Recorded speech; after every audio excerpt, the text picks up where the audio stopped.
Hello, this is Tony Clarkson from the Joseph Communications at the Sanctuary of Healing. And today we're here because it's the next trance session, and we call it Soul Messages 8. And in a minute, Michael's going to bring through the messages, which we think, we've had an inkling in advance, we think will be in two parts. So before I hand over to Michael, I'd just like to say that for those viewing this for the first time, there are 1 to 7 that you can visit and have a look at. And also, they're all based on the books, the Joseph Communications. And so you can get that from the website if you want to have a look at the books as well. So without further ado, I hand over to Michael. Thank you, Tony. Michael. Little preamble in that I've had someone with me for 2 or 3 days. They haven't spoken, but I know that they want to speak today. And prior to Joan, my spiritual mentor, marrying Jack, she was engaged to a flyer who was killed during World War II. And then she was engaged to another flyer who was killed during World War II. And when she got together with Jack at the beginning, her father said, "For goodness sake, Joan, don't marry him. You're killing more flyers than the enemy."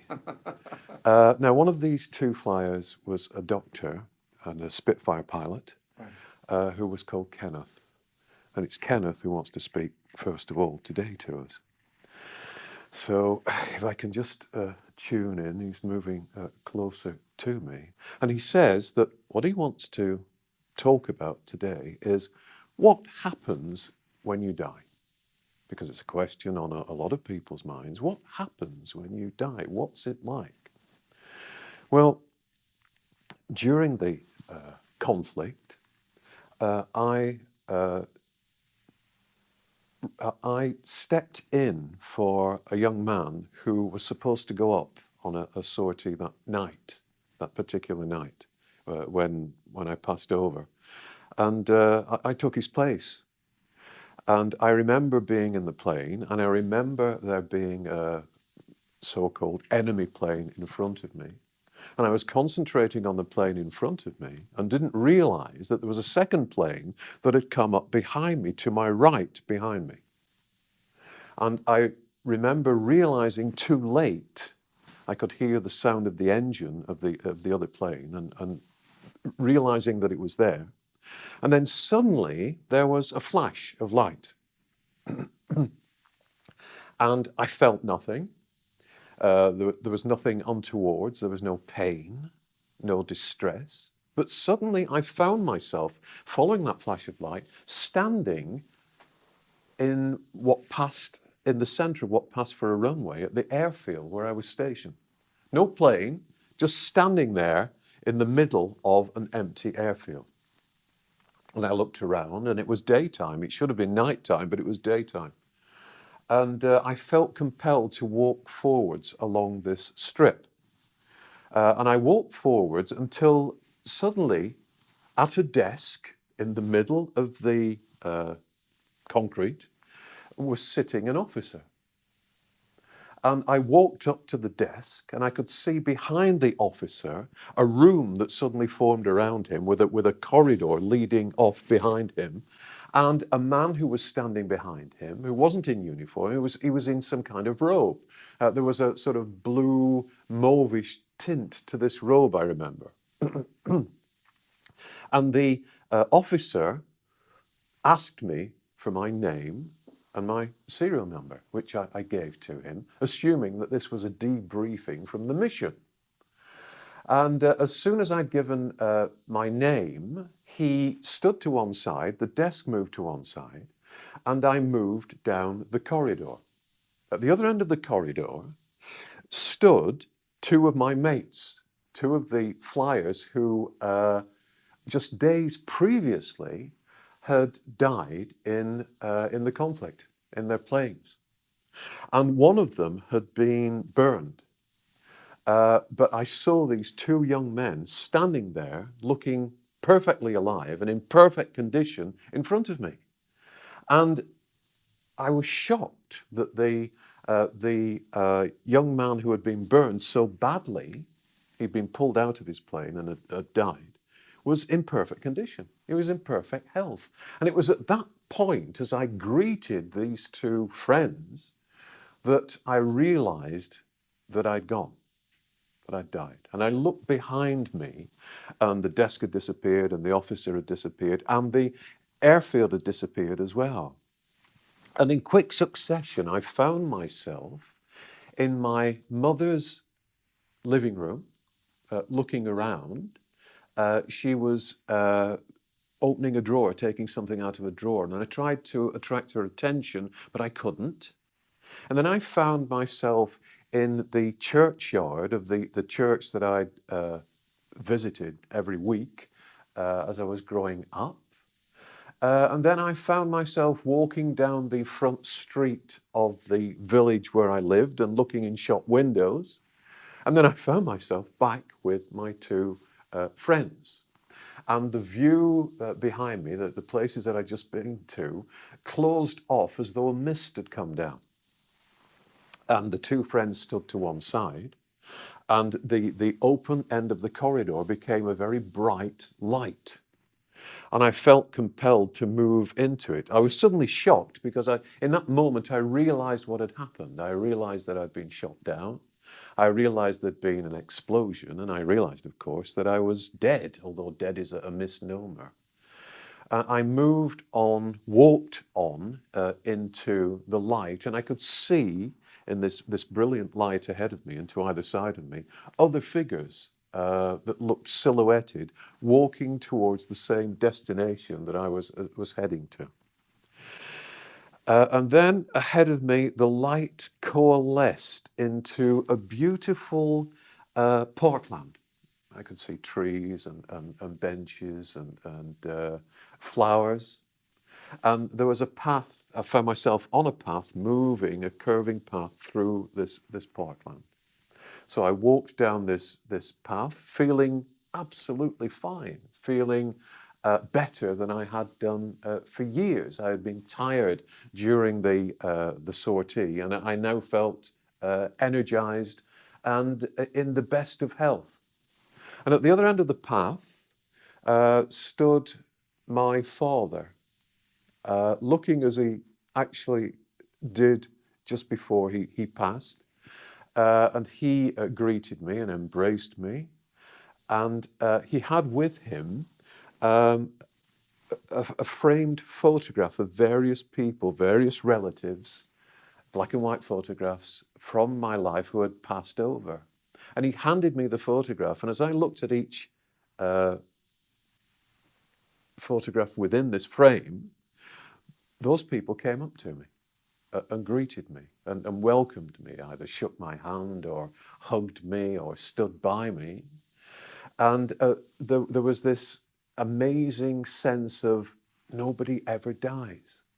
Nobody ever goes anywhere. You're all fine. You're all here. And I understood that perfectly. It wasn't a shock to me. It was something that I'd known and was remembering. Then the people that had come to greet me moved to either side, and I moved forwards into a more, it felt like a different atmosphere, as though I'd gone to another continent. It wasn't hot, it wasn't cold, it was a different atmosphere that I walked into, and became aware of two spirits that were standing in front of me. They were linked to each other very, very closely. They had been together for some time. They were part of the same soul group. They were part of the same soul. And there was an interchange of energy between them. It was almost like looking at Siamese twins. You could see the energy passing through a link between them. And the colors of their auras, which were predominantly blue with silver in it and predominantly purple with reds in it, the energies kept changing between the two of them. And there was a feeling of them having been around, existing for an incredibly long time. And that was given to me, that feeling came to me because of the wisdom that they were exhibiting, not because they were old, but because they had accumulated experience to the extent that they gave off this aura of extreme knowledge and wisdom and peace and love. I looked at them and I recognized them. And then what I was wearing, because I was still in my flight suit, changed. And I found myself in a gold robe that had within it shifting patterns of a lighter yellow. And at that point, my memories of who I was came back to me. That I was back in the soul group, that I was restored to who I had been before I had come to the earth, and that I was about to take up my previous occupation, as it were, within the soul group as a creative being. I looked back and I could see my relatives and my father standing in the entrance to the park. And beyond them, I could see the change in vibration that led to the earth plane. And I still had, I hadn't taken it up with me, but I was a medic, I was a doctor, and I had around my neck a stethoscope on top of this robe that I was now wearing, which I took at and looked at, took off and looked at, and suddenly put away. In that it disappeared from my hands, knowing that I could bring it back at any time and revisit those memories, as I could revisit those, not lower vibrations, but less rapid vibrations of the park and where some of my relatives were, and the less rapid vibration of the earth. I wanted to tell you all this because there is such fear. Many souls today are not alive. They think they're alive, but they live in a constant state of fear, which is not life. You have not come to the earth to live in fear. You have not come to the earth to preserve the physical or preserve the mental. You have come to the earth to reach out to others, and you have come to the earth to gain experience. You cannot gain experience by locking yourself away in a room and saying, I'm safe.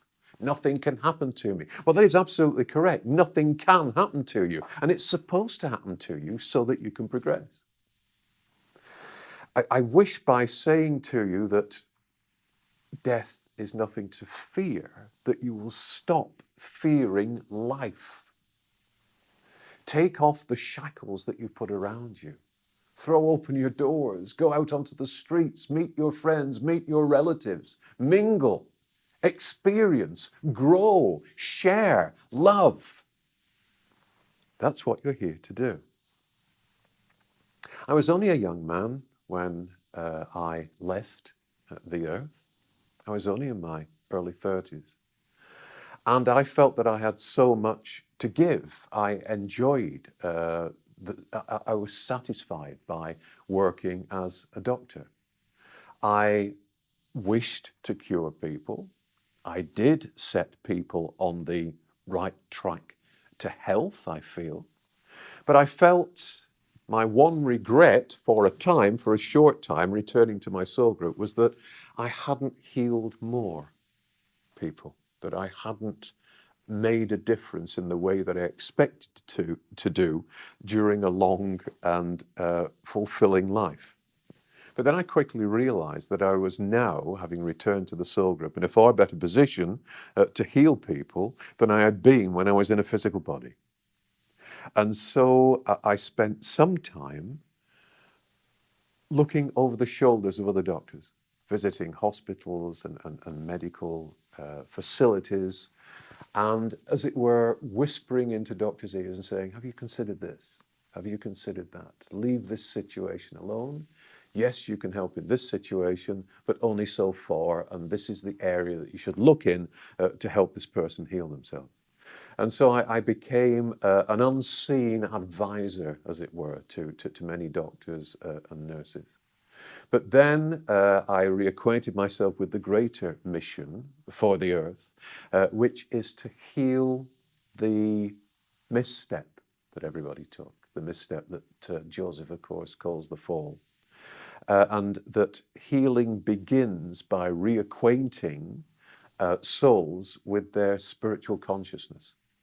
And that is what I have worked to do since that time. I have elevated myself through various spheres of consciousness since I returned to the spirit world, spirit worlds, I should say. And I am now, as I talk to you, in the sphere of contemplation. Part of me is talking to you and wishes to advise you with regard to fear and death and taking away fear from death. But part of me is contemplating what I have achieved as a soul thus far, so that I can decide what I want to do next, where I want to go to next. And I am examining possibilities. And I can immerse myself in those possibilities, just like immersing myself as an actor in a play.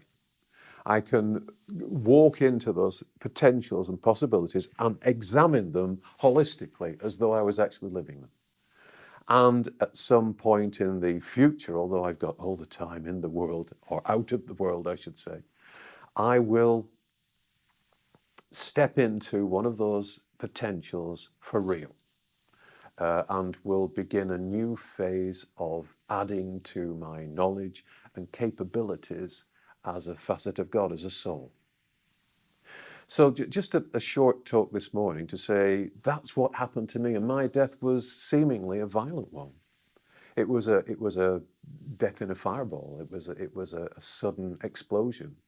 No pain, no regrets really, apart from the longing to heal more people, and quite a quick transition from being sat in the cockpit of a fighter plane to being in the heart of my soul group family via a connection with my relatives and friends and loved ones, those people who were special to me. So don't fear death. And at this special time when there is much concern for the future of humanity, live. Live would be my earnest plea to you. Live each day spiritually, fully, and when you go to bed at night, don't regret having not done something. Do it. Do those things that you want to do. Move yourself into situations that you feel will extend you, and always extend to others the love that you have inside of yourself.